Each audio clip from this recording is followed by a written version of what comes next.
Welcome to our weekly 3-minute therapy podcast. I'm Dr. Michael Edelstein, clinical psychologist and author, and my co-host is Mick Berry, who is an expert in REBT as well. REBT stands for Rational Emotive Behavior Therapy. That's a type of therapy devised by Albert Ellis in the 1950s, which resulted in a radical change in the course of therapy to a much more effective, brief kind of therapy. And CBT was spawned from REBT, CBT, cognitive behavior therapy.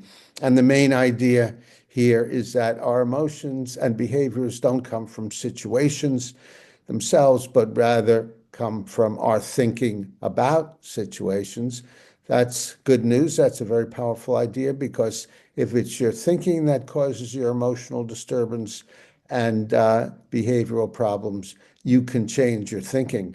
And if you don't like feeling anxious, depressed, stressed, angry, or addicted, then look at your thinking that's causing those problems and change that.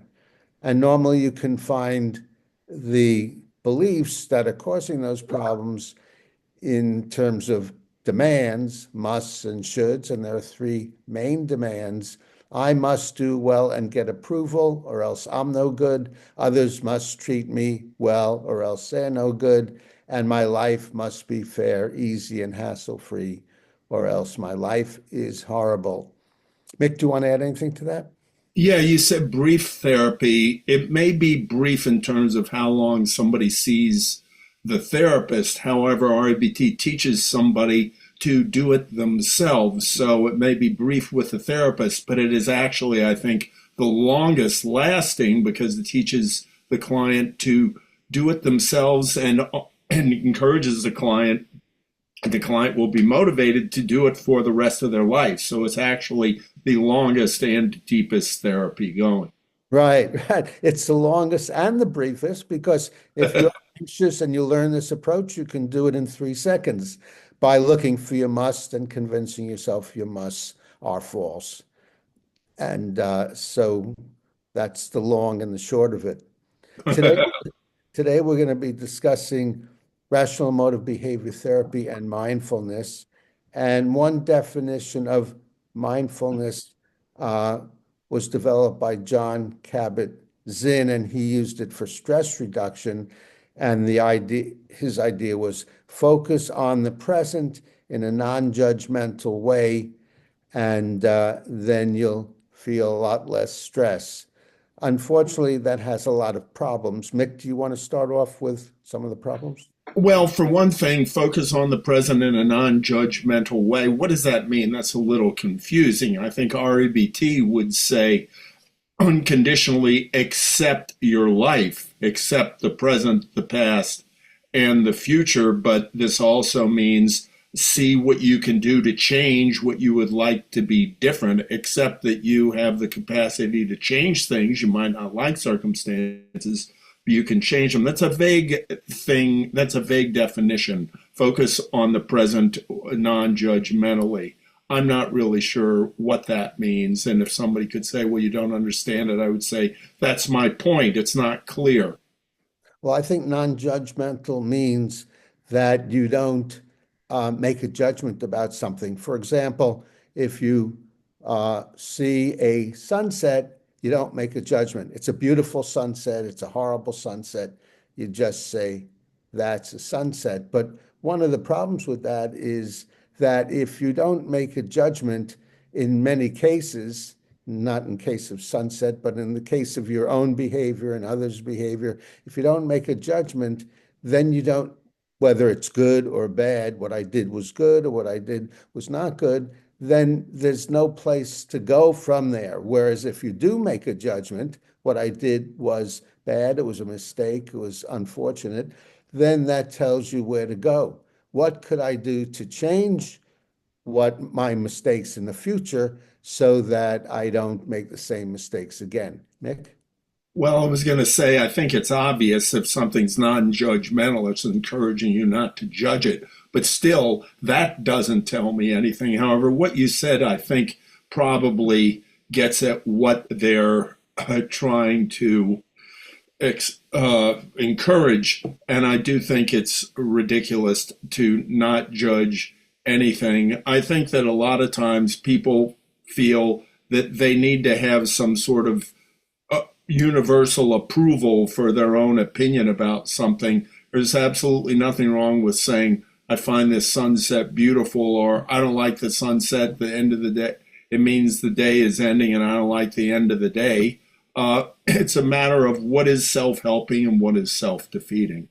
Yeah, I agree. And another problem with not making judgments, this is good or this is bad, then it it doesn't lead you to uproot what's causing your mistakes or your emotional disturbance, which is your irrational beliefs when you're emotionally disturbed or acting addictively. So, which is the core of REBT. Identify your musts and shoulds and change them, because that's the core of your problem, not being non-judgmental. Mick? And I was also going to say, if you're not being non judgmental, not having any opinion on something, what the hell kind of fun is that? It's fine to have an opinion on something, and many times you can even have an irrational opinion, which could be fun just to be senseless and goofy and somewhat humorous to see that, oh, I'm a fallible human being, and I think that horseback riding is insane. Why would anybody want to do such a thing? Um, Yeah. yeah, and that could be funny to laugh at yourself. Right, right.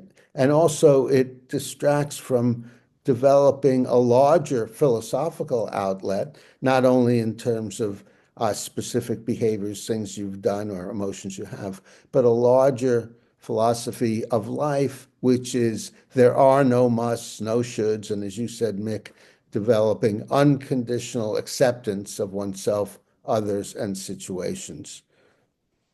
Yeah, Mick? I think what these people are trying to get at is to not reject your life or not reject yourself, but in doing so, what they're attempting to do is have no opinion whatsoever about something. Well, if you don't have an opinion whatsoever, you won't be rejecting yourself, but you also won't be accepting yourself. You'll just be trying to get rid of the self rejection, but that usually doesn't work. That self rejection, it is often a lifelong ingrained habit which takes some practice to get rid of. Or rejecting life, I need things to be easier, life is entirely awful and I can't stand it and I don't want to have anything to do with it. That's a very natural self-defeating attitude to have, and to get over it takes practice to say, no, I can stand something. I'm going to be standing this. I don't have to do anything to stand it. What do I mean by standing it? I mean that I'm not going to explode. I'm still going to be here. And I can live with this and accept it. And and I will be standing it, so I don't have to worry that I'm not standing it. I don't need conditions to be perfect. I can see what I can do, so I can change the conditions to conditions that I like. And that's passing complete judgment on a situation. Would you agree there? Yeah, I would agree there. Also, another problem with whatever mindfulness means, and as you said, it's sort of a squirrely kind of thing to pin down. It ignores, although it might help you with feeling stressed for the moment, but it ignores behavioral problems like alcohol addiction. So to overcome your alcohol addiction, it's not a matter of uh, doing something, being relaxing for the moment, but to overcome your alcohol addiction, it means identifying the irrational beliefs that's causing your alcohol addiction, such as I must not feel uncomfortable, I must satisfy my urge for a drink, those kinds of things. Mick? And I was going to say, there is a certain kind of what I would call mindfulness, which I would advocate, which is being aware of your thoughts, being aware of your self defeating, demanding thoughts, and having the capacity to change those into accepting and self helping thoughts. And if that's what we mean by mindfulness, then I'm all for it. Yeah, yeah. That's right. I agree. Also, I think the idea of meditating or mindfulness encourages procrastination because instead of doing what's required to be done at the moment to move on with your life, you can just meditate or be mindful and not face what you'd like to accomplish. Yeah. Yeah, Well, I agree wholeheartedly. And I've sometimes seen people say, oh, what can I do with my monkey mind? I think some Buddhists have used this term, your monkey mind, and your mind's jumping all over the place, and you need to be able to empty your mind of thoughts. Well, no, not correct. And plus, what is the point of emptying your mind of thoughts? You want to retain thoughts which are going to help you, thoughts that are going to help you adjust to a situation, and you want to be able to eliminate the thoughts that are going to hold you up, as I mentioned, the thoughts that are going to be self-defeating. When there's a trend for people to look down on thinking, I think that's utterly ridiculous because it's thinking and applying intelligent thought, which has allowed things like the internet to exist and Zoom to exist so that we can have this podcast and make things happen. There's a lot of thinking which is really all to our own good. And in fact, I would contend that it's thinking and ideas that are beneficial that has allowed human beings to extract themselves from the forest and the jungle and getting attacked by bears and lions and snakes and whatever the hell else. We are physically nowhere near as strong as an elephant, but we are much smarter and much more capable of creating an environment in which we can thrive rather than just continuing to live on the savannah of Africa and just be prey to the whims of the natural world, which are not altogether terrific. also, the whole idea of mindfulness or being in the moment tends to ignore the causality, what causes emotional problems, which we mentioned earlier, and that is it's our thinking, and make you emphasize the importance of our thinking and how that's helped advance human civilization. And also this idea of living in the moment. Often preparing for the future is a good thing to do, and thinking about the future. You can be very basic here. What's going to happen if I leave my house without getting dressed? I'll be walking down the street naked. That's not a good scenario. I'm going to prepare for the future by getting dressed right now. It's thinking about the future. It's in my benefit to put on clothes so I can leave my house and not have people object to what I'm doing. I mean, a very simple thing. There's living in the past and living in the future and living in the present, and all three are worthwhile. Living in the past, I can think about something I did where I spoke to this person in such and such a way and they liked it and it helped our friendship. So I'm remembering something and I'm going to think about the next time I'm going to see them. So I'm going to prepare for the future there. And I'm going to do it right now by living in the present, by remembering something and doing what I can to practice it once again right here and now. So the present and the present moment can be quite wonderful, but it's not the only thing there is. Yeah. Um, Although I think you'd agree, Mick, you are living in the present, even when you think about the past or the future, you're doing it now in the present. Isn't that right? Right. You're thinking about the future or the past. In the present, you're simply valuing the past and valuing the present. And this is another thing about being imprecise with your language, living in the present. What does that mean? Well, you can't do anything but live in the present. However, it's kind of funny with the phrase be here now. I always thought, well, that's kind of stupid. You can't do anything except be here now, except with the advent of cell phones, I have sometimes seen people walking across the street against a traffic light looking at their cell phone. That's hardly putting their attention, specifically, put your attention on what is happening right here and right now. Don't be talking on your cell phone while you're walking against a light in traffic. So even the phrase be here now has some usefulness in terms of pay attention to what's happening right now and attend to it.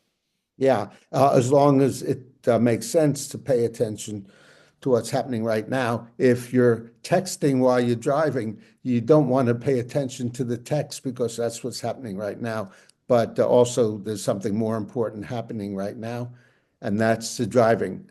Uh, okay, we just have a couple of more minutes. I wanted to conclude with a quote from Albert Ellis, who said about mindfulness and meditation.